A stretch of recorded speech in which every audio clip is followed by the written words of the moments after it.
Assalamu alaikum guys, kamar yadda kuke gani ni ne Alias naku ga muna tare da AI ga Salim Tech. Akwai mutane da yawa da suke tambaya cewa suna so a koya musu harkar irin kere-kere drones da sauran abubuwa, to lokacin yayi.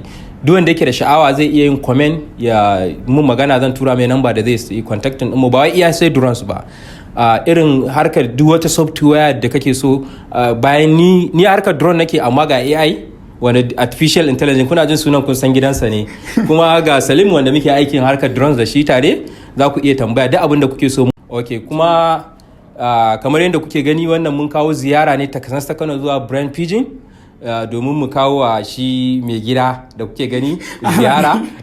Shi ne ai mun kawo mai ziyara kuma mun ga waje gaskiya yayi kyau, kuma wannan waje da kuke gani suna da waje mai kyau na tanada wanda idan mutum yana son harka irin AI da sauran abubuwa development na software yana so ya koya, zai iya shiga pagin su ma ya duba ya gani. Muna godiya.